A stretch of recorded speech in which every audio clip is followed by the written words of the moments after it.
The Opry left here in 1974, and there was a 20-year period that it was basically just open for tours. Mm-hmm. You could come in, pay a few dollars, get your picture made on the stage. It was self-guided tours. You mentioned earlier about Emmylou Harris recording that live album here. That was a real pivotal point in the early 90s.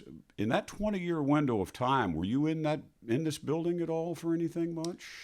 I think... I never came down and did a tour. I don't think of it. Those were self-guided tours, by the way. I came down. I think Dad and Mom came down to visit, and I think we came in just the side door and just came in to look at it, and look around a little bit, knowing how how it had fallen into just it just really had. Was not the Ryman that we remembered, It was a dingy place. Yeah, it was it dark really was. and dingy and dusty. Yeah. And yeah, it was. But I remember I remember when Mr. Gaylord, when they bought the building, I know we had a kind of a celebration. Mr. Monroe had just gotten out of the hospital, I think, and so me and him and Vince Gill and. I think it might have been Roy Husky Jr.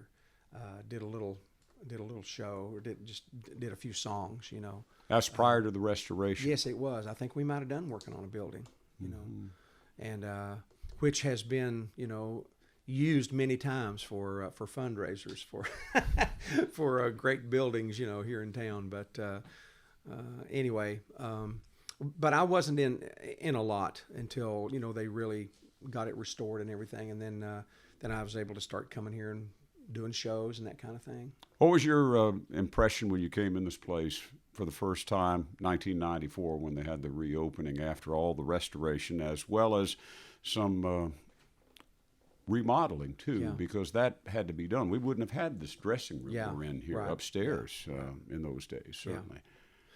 Well, it was, I guess it was my first thoughts were, gosh, it is so much smaller than I thought it was when I was in here when I was 6 years old. Because it was like, it could have very well been, Bridgestone Arena in my mind, at that point, because it was so huge in my little mind. But just seeing it restored and paint and the seats and, it just... Air conditioned? Air conditioned, yes. Thank you, Lord. Yes, I'm telling you. They didn't have that in 1892. Oh, no, they did not. And but when I really started studying the history of the Ryman and studying Sam Jones and Tom Ryman, and I remember when Steve Buchanan was working for, I guess it was the announcer or the general manager at that time, not Bob. Hal Durham. Hal Durham. Yes. He was working for Hal, and I was over at his office one day, Steve's office, and because Hal is the one that kind of signed me to be a member here of the Opry, and anyway, Steve had pulled out some original letters from Tom Ryman to Sam Jones, and back and forth, and seeing those, and just oh my God, this is really written. This is Tom Ryman writing these, and how he was talking about that the saints are being encouraged. There's prayer going on, and this is happening, and just I mean, it was almost like a New Testament type letter, one of Paul's letters or something to Timothy. I mean, it was just so amazing, and to know the heart that was birthed here for God, and but yet the heart that was birthed for music here. I mean, this why wouldn't this be the mother church of country music, so to speak, or the heart and soul of country music started right here. Because, like you said, I mean, so many careers, started here. Hank Williams coming here and get 5 encores, 7 encores, something like that. His first time here, and I mean, Elvis coming here and not doing so well, but still, I guess it was a tough room for rock and roll, in those days. But just the stories that, oh my goodness, of people's careers, that really started here, and it's an amazing place. There's not another building like it in the world, I can tell you that. Well, that's for sure, and we want to encourage the listener and the viewer to read up on the history of the Ryman Auditorium. There are books that have been written about it and talking about Sam Jones. He's the preacher who built this building, and Tom Ryman, who was a riverboat captain, turned from his rough and rowdy ways and became a Christian, and they named this auditorium after him years later, certainly the church after him. So there's a whole lot of history that we could talk for years about. I mean, there's 125 years of it that's gone on thus far, and it's still happening all the time. We talked earlier about television programs and things that have come from here, and you hosted a series for TNN here. What was it, Monday nights at the Ryman? Is that what it was called? Yeah, it started out on CMT. It was well, actually, it started out on TNN. It was called Live at the Ryman. Okay. And then CMT took it, and I don't know why in the heck they called it Monday Night Concerts, because that means you can't really use those shows any other place besides a Monday night if you was ever going to rebroadcast them. Goof, whoever come up with that. But anyway, I digress. But they were great shows in here. What my heart was for that show, and I took the concept to TNN, and told them this is something I'd really love to do, and at the time, I had a great career in country music. People, and knowing my musical abilities, that I could play with different people that I would want to bring on the show. So my heart and concept for the show was to have country music artists sing with their heroes, or also some people like Anne Murray, that was not really what you would consider totally country, to be able to come here and play the Ryman, because she had never got a chance to play it, and that kind of thing. And even Brian Setzer, and Jerry Lee Lewis and people like that, getting to play with each other, So I felt like that. And that's, you think about it, it's almost just another part of the spirit of Union Gospel Tabernacle, So it's a great thing, and it was a great show. How many seasons did that run, Ricky? 3. 3 seasons. Yeah. Okay. Yeah. Well, that's the same number of seasons Batman ran and the Addams Family. Yeah. What about I think the Munsters were on 3 seasons. You had a good run. You had a good run. Years later, you talked earlier about Bill Monroe and Earl Scruggs. After all those many years of being influenced by their music and meeting them, you got to perform one night. I know there's pictures that validate this, with them on either side of you here on this stage after the restoration, and Mr. Monroe passed in 1996 and Earl Scruggs passed in 2012. You got to be a part of both of their homegoing celebrations, which took place here at the Ryman Auditorium. Talk about coming full circle for you. It really was something, and I remember saying to Gary and Randy Scruggs, when we were getting ready to sing the song, I said, right back behind me here, about 20 or 30 feet, leaned up against a wall, your dad heard me play for the first time. And that was a defining moment. It was a paradigm shift. It was a launching, people still see that, and still, I said that was something so special to me. But I said, I can't thank him enough for that, and that's why we really wanted to be part of this homegoing celebration. And I remember when Mr. Monroe, when he passed, and we had his funeral here. I remember, the somberness of the day. I remember, we did a lot of gospel songs, and me and Marty Stewart was backstage, and we got to thinking, Marty said, "Man, I don't think we ought to just leave this just real somber. We ought to celebrate something, And he said, "You want to do Rawhide?" And I said, "Yeah." So when we went out there, we just kicked into it, and of course the band obviously knew it, and everybody. But I'm telling you, it was like, I think I'd said, if this is,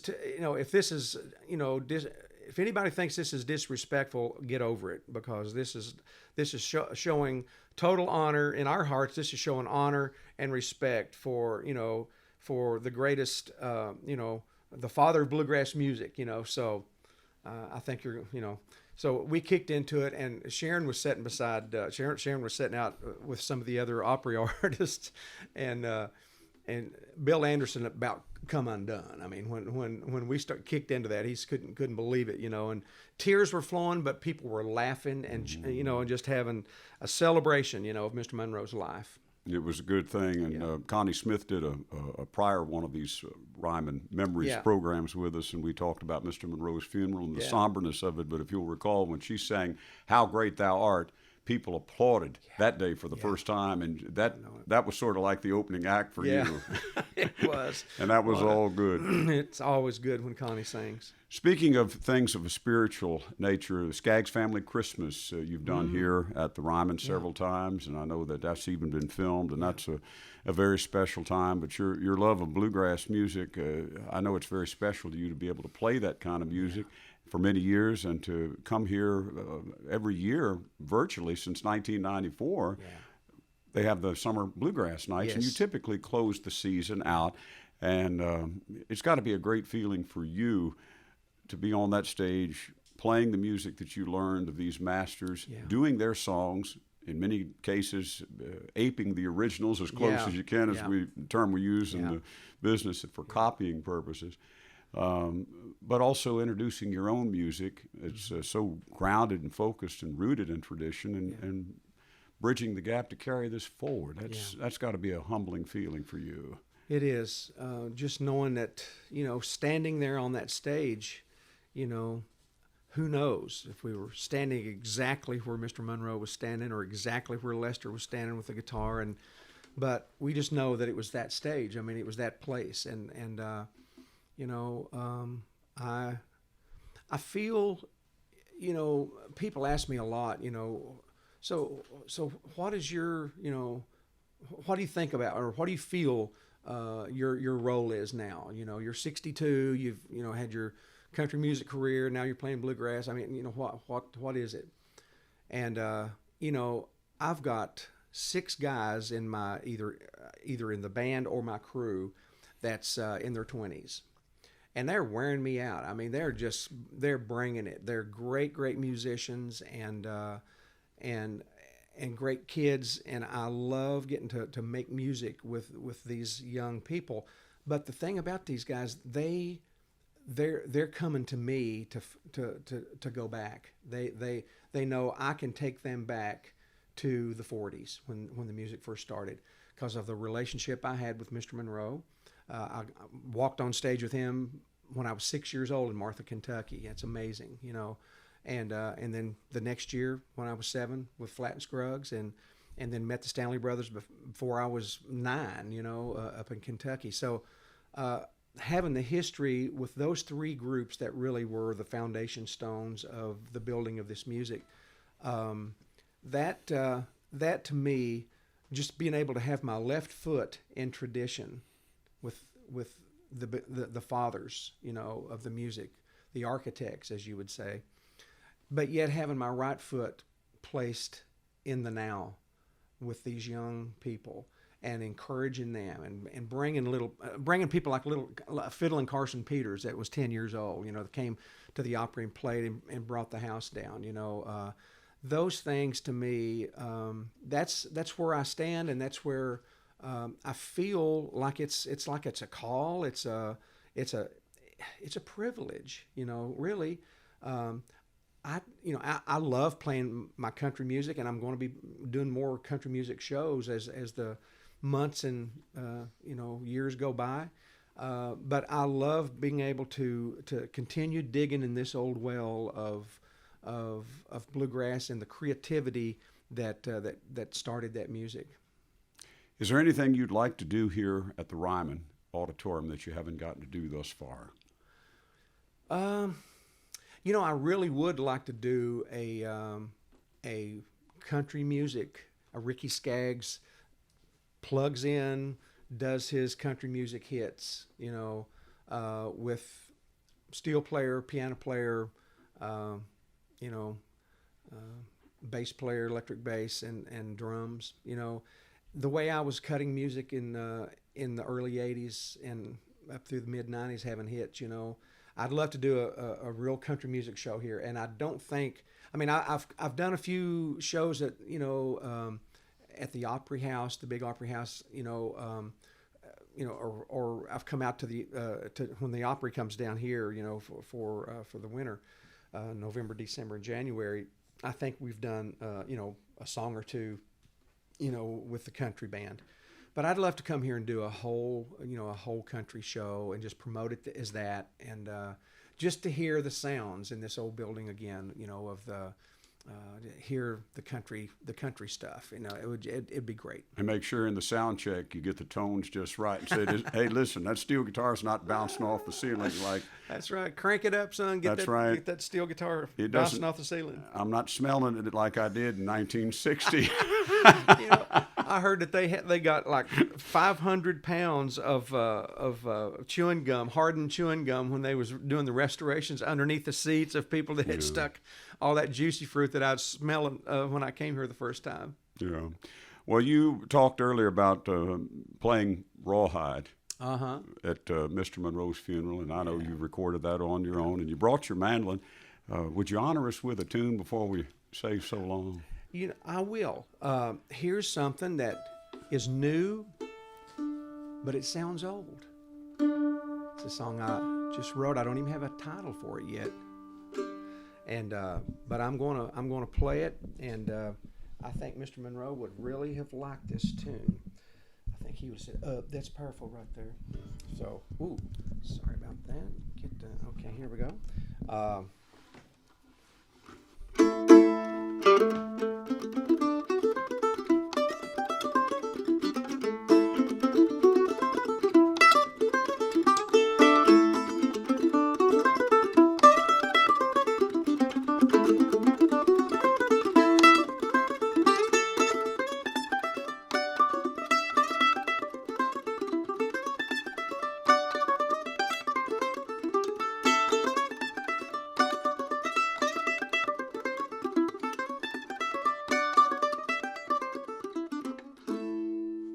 Doesn't that sound old? I mean, it really does. Sounds way back there.